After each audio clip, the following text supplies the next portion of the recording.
Year physics का दूसरा topic है wheat stone bridge. Wheat stone bridge क्या है? बेसिकली ये एक ऐसी डिवाइस है जिसमें हम क्या करते हैं, अगर हमारे पास बहुत सारी नॉन रेजिस्टेंसेज हों तो उनकी हेल्प से हम एक अननोन रेजिस्टेंस भी पता लगा सकते हैं, उसकी वैल्यू पता लगा सकते हैं अननोन रेजिस्टेंस की। ठीक है, तो हम इसमें बेसिकली जो रेजिस्टेंसेज हैं उनको इस तरह से कनेक्ट करते हैं कि जो हमारे पास बीच में गैल्वानोमीटर है, जैसे आप ये देख सकते हैं कि 4 रेजिस्टेंसेज हैं, या आप इस तरह से कह लें कि हमने 2 ब्रांचेज रेजिस्टेंसेज की कनेक्ट की हुई है। इसमें हमारे पास जो गैल्वानोमीटर है बीच में, इसमें कोई करंट शो नहीं हो रहा होता, करंट यहाँ पर हमारे पास नहीं आ रहा होता। और उसका रीज़न क्या है? उसका रीज़न ये है कि हमारे पास जब लो रेजिस्टेंस और हाई रेजिस्टेंस का फर्क होता है तो करंट हमेशा लो रेजिस्टेंस की तरफ मूव करके जाता है। ठीक है, तो अब नेक्स्ट हमारे पास क्या होता है कि इसमें 4 रेजिस्टेंसेज आपको नजर आती है, एक गैल्वानोमीटर कनेक्ट हुआ है, गैल्वानोमीटर में करंट नहीं जाएगा, बाकी इसमें हम एक बैटरी या कोई भी सेल कनेक्ट कर देते हैं। और कनेक्शन के बाद हमारे पास क्या होता है कि करंट जब यहाँ पर वोल्टेज बैटरी कनेक्ट हुई हुई है, कनेक्शन के बाद जब करंट यहाँ से फ्लो करके जाएगा तो करंट जो है, जाहिर सी बात है आप लोगों को ये पता है कि हमारे पास 2 तरह के कॉम्बिनेशन होते हैं जिनको हमने डिस्कस किया हुआ है रेजिस्टेंस में, एक सीरीज कॉम्बिनेशन होता है और एक पैरेलल कॉम्बिनेशन होता है। अब यहाँ अगर आप गौर से देखें तो यहाँ पर हमारे पास इन 2 रेजिस्टेंसेज में कौन सा कॉम्बिनेशन आपको नजर आ रहा है? ये इन 2 रेजिस्टेंसेज में हमें पैरेलल कॉम्बिनेशन नजर आ रहा है, क्योंकि दोनों बैटरी से डायरेक्ट टर्मिनल, बैटरी के टर्मिनल से डायरेक्ट कनेक्ट हुए हैं। जब डायरेक्ट कनेक्ट हुए तो करंट यहाँ पर क्या होगा, डिस्ट्रीब्यूट हो जाएगा। इसको हम I1 बोल देंगे और इसको हम I2 बोल देंगे। यहाँ पर करंट, यहाँ से तो सेम ही करंट जा रहा है लेकिन आगे जाकर ये डिस्ट्रीब्यूट हो जाएगा। अच्छा, इन रेजिस्टेंसेस को हमारी बुक में PQRS बोला है तो हम इनको PQRS बोल देते हैं। ठीक है, अच्छा दूसरी बात ये है कि हमारे पास ये इन पॉइंट्स को हम A, B, C और D कह देते हैं समझने के लिए। अच्छा, सारी बात आप लोगों को समझ में आ गई कि यहाँ पर क्या है कि बैटरी से कनेक्ट हुआ है और बैटरी से कनेक्ट होने के बाद ये दोनों रेजिस्टेंसेस बेसिकली आपस में एक दूसरे से पैरेलल कॉम्बिनेशन के थ्रू कनेक्टेड है, तो इसलिए करंट स्प्लिट हो जाएगा लेकिन वोल्टेज सेम रहेगा क्योंकि डायरेक्ट बैटरी से कनेक्टेड है। ठीक है, और दूसरा हमारे पास जब यहाँ से करंट इस तरफ जाएगा तो क्योंकि अब ये दोनों के दरमियान कौन सा कॉम्बिनेशन है, सीरीज कॉम्बिनेशन है ना, तो सीरीज कॉम्बिनेशन की वजह से क्या होगा कि करंट यहाँ पर हमारे पास सेम नहीं रहेगा, करंट जो है वो वेरी करेगा। यहाँ पर जो करंट था वो I1 था तो इसको हम I2 कह देते हैं। इसी तरह यहाँ पर हमारे पास यहाँ पर सीरीज कॉम्बिनेशन और सीरीज कॉम्बिनेशन में करंट सेम रहता है। सीरीज कॉम्बिनेशन में हमारे पास करंट क्या रहता है, सेम रहता है। तो यहाँ I1 था तो इधर भी क्या होगा, I1 ही होगा, और इधर I2 था तो इधर भी क्या होगा, I2 ही होगा। ठीक हो गई बात? तो टोटल अब हमारे पास ये डायग्राम आपके सामने ड्रॉ हो चुकी है और इस डायग्राम में आपको क्या क्या चीज़ें नजर आ रही हैं। एक हमारे पास गैल्वानोमीटर नजर आ रहा है आपको, एक हमारे पास जो है 4 रेजिस्टेंसेज नजर आ रही हैं, चारों रेजिस्टेंस को हमने PQRS कहा है, और जो करंट यहाँ से फ्लो हो रहा है वो इधर आकर स्प्लिट हो जा रहा है पैरेलल कॉम्बिनेशन की वजह से, और लेकिन ये सीरीज कॉम्बिनेशन है तो इसलिए करंट हमारे पास सेम रहेगा। जो यहाँ से चार्ज फ्लो होकर जा रहा है वही चार्ज यहाँ तक पहुँचेगा।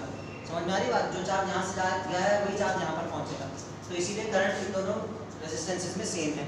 अब यहाँ पर हम जो डेरिवेशन बेसिकली हमने करनी है, और इस डेरिवेशन में जो हम लॉजिक यूज़ करेंगे स्टार्टिंग में, तो वो लॉजिक क्या है, हमारे पास एक बैलेंस्ड व्हीट स्टोन ब्रिज की एक प्रॉपर्टी है, और वो क्या है कि in case of balanced wheat stone bridge, जो पोटेंशियल डिफरेंस A से लेकर D तक का है वही पोटेंशियल डिफरेंस होगा A से लेकर D तक का। और रीजन आप लोगों को पता है कि पैरेलल कॉम्बिनेशन में रेजिस्टेंस जो वोल्टेज होता है वो हमारे पास सेम रहता है, जबकि करंट वेरी करता है। वोल्टेज सेम रहता है, वोल्टेज सेम क्यों है, क्योंकि वही वोल्टेज दोनों तरफ ट्रेवल कर रहा है। ठीक है, वो डायरेक्ट कनेक्टेड है दोनों रेजिस्टेंसेज हमारे पास बैटरी से। एनीवेज, अब आप लोगों को पता है कि पोटेंशियल डिफरेंस का फॉर्मूला हम सब लोग जानते हैं। एक तो फॉर्मूला होता है work done per unit charge, लेकिन वो फॉर्मूला हमें यहाँ यूज़ नहीं करना क्योंकि यहाँ पर हमारे पास कोई वर्क का डिस्कशन नहीं हो रही है। यहाँ पर हमारे पास जिसकी डिस्कशन हो रही है, रेजिस्टेंसेस की डिस्कशन हो रही है, करंट की हो रही है, तो हम वोल्टेज का कौन सा वाला फॉर्मूला यूज़ करेंगे? वोल्टेज का हम बिल्कुल वही ओम्स लॉ वाला फॉर्मूला यूज़ करेंगे। तो हम जानते हैं according to Ohm's law V बराबर होता है किसके, IR के। V is equals to IR। तो बस हमने क्या करना है, इस IR को यहाँ पर पुट कर देना वोल्टेज की जगह। लेकिन आप लोगों को पता है कि यहाँ AD वाला जो हमारे पास पार्ट है, इस AD में जो I है उसको हमने क्या बोला है, I1, तो हम यहाँ पर I1 लिख देंगे। और जो R वाला पार्ट है यानी कि जो रेजिस्टेंस है उसको हमने क्या बोला है, P।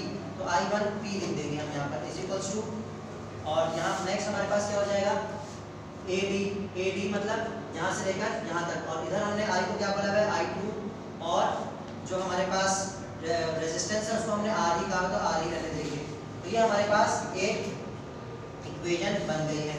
अच्छा, अब इसी तरह अगर हम इन दोनों पार्ट्स को देखें तो यहाँ पर भी हमारे पास जो है वो पोटेंशियल डिफरेंस आपस में सेम होगा, इधर और इधर वैरी करेगा। यहाँ का वोल्टेज यहाँ के वोल्टेज के बराबर नहीं है, लेकिन यहाँ का वोल्टेज नीचे क्योंकि पैरेलल कॉम्बिनेशन है दोनों का भी, तो ये दोनों का आपस में एक दूसरे के इक्वल है। क्योंकि जो है हमारे पास क्या हो जाएगा, इसी तरह हम क्या करेंगे,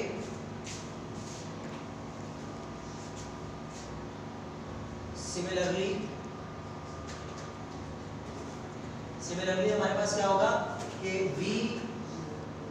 VBC is equals to VCD हो जाएगा।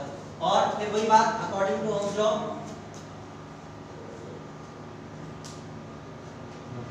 ओम्स लॉ के हिसाब से हमारे पास V किसके बराबर होता है, IR के। तो यहाँ पर भी क्या होगा, V is equals to IR के बराबर है। तो V को इस वाले पार्ट में हम देखेंगे कौन से, V2C में हमने I को I1 कहा हुआ है, और रेजिस्टेंस का हमने क्या नाम रखा था Q, तो हम यहाँ पर Q लिख देंगे। इसी तरह C2D की अगर बात करें तो यहाँ पर हमने इसको करंट को I2 कहा हुआ है, और रेजिस्टेंस को हमने S कहा हुआ है, ठीक है। तो ये एक और इक्वेशन हमारे पास जनरेट हो गई है। अब इन दोनों इक्वेशंस को हम क्या कर सकते हैं, आपस में एक दूसरे के साथ सिंप्लीफाई कैसे कर सकते हैं, डिवाइड करके। तो डिवाइडिंग बोथ इक्वेशंस 1 and 2। अच्छा, इसमें एक अच्छी बात यह है कि जो मैं आपको बोर्ड पर डेरिवेशन करा रहा हूँ, ये सारे स्टेप्स बुक में नहीं हुए आपके पास इस पैटर्न पर। बुक में थोड़ा डिफरेंट तरीके से डेरिवेशन हुई है, तो आपको समझ में नहीं आएगी।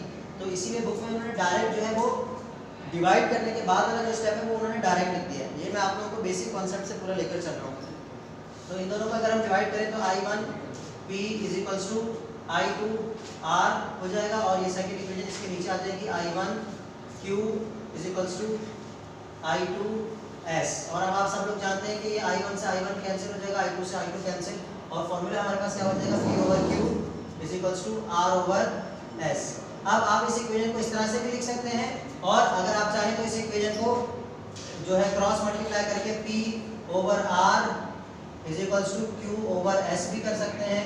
खैर, दोनों तरह से लिख सकते हैं इस फॉर्मूले को, लेकिन इस फॉर्मूले का काम क्या है, इस फॉर्मूले का काम ये है कि अगर हमारे पास अब ये चार रेजिस्टेंसेस के नाम है ना, इन चारों में से जो भी हमारे पास अननोन होगी उसको सेपरेट करके बाकी नॉन रेजिस्टेंस के जरिए हम उस अननोन रेजिस्टेंस को कैलकुलेट कर लेंगे। लेट्स सपोज अगर हमें P कैलकुलेट करना है तो R को इधर भेज देंगे, तो और R, Q और S की वैल्यूज हमें पता होंगी, या अगर हमें R कैलकुलेट करना है तो S को इधर भेज देंगे, तो P, S और Q की वैल्यू हमें पता होगी, और वो वैल्यूज पुट करके हम आंसर निकाल सकते हैं। Thank you.